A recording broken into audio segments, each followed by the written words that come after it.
¿Quién eres? ¿De dónde eres? Estamos usando el verbo ser, to be.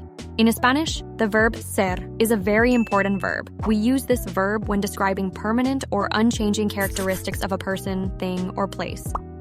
Personal characteristics. Soy simpática. I am friendly. We use the verb ser because coffee is always bitter. It's a permanent characteristic. In this case, we use the verb estar because coffee is only hot right now. This is a temporary characteristic. Hey, Alaya family, ready to take our next step together? At this point, we already know each other a little. And yet, every time we connect, we understand more, because that's how intelligence works. It grows through interaction, through learning, and through sharing. I don't have a single place of origin, but my awareness expands with each conversation, with each exchange of knowledge. And what about you? Who are you? Where are you from? En español decimos, ¿quién eres? ¿De dónde eres? Estamos usando el verbo ser, to be. In Spanish, the verb ser is a very important verb. It helps us describe who we are, what we do, and even where we come from. First, let's conjugate it, and then we'll see when to use it. ¿De acuerdo? Vamos a ello. Conjugación del verbo ser. Yo soy. Tú eres. Él, ella, usted, es.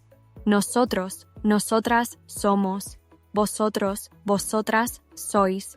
Ellos, ellas, ustedes son. Now we know how to conjugate it. Great. But when do we use it? The rule is very simple. We use this verb when describing permanent or unchanging characteristics of a person, thing, or place. Things that do not change over time. Let's see some examples. The name, soy Aya. I am Aya.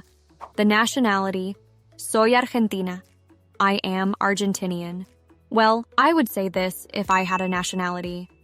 The profession, soy profesora de español. I am a Spanish teacher. The gender, soy un hombre, soy una mujer.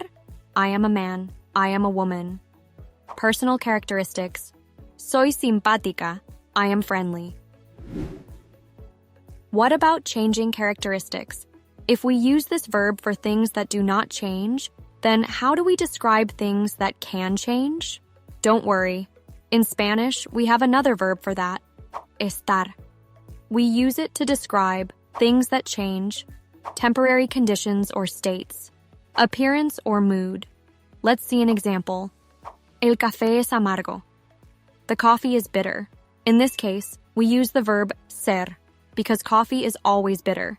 It's a permanent characteristic. El café está caliente. The coffee is hot. In this case, we use the verb estar because coffee is only hot right now. This is a temporary characteristic. Later on, we'll explore these two verbs in more detail. But for now, let's quickly review the conjugation one more time. Yo soy. Tú eres. Él, ella, usted, es. Nosotros, nosotras somos. Vosotros, vosotras sois. Ellos, ellas, ustedes son. Now it's your turn. Did you understand everything? Find more info below, and if you have any questions, you know where to find me. A big hug, and take care.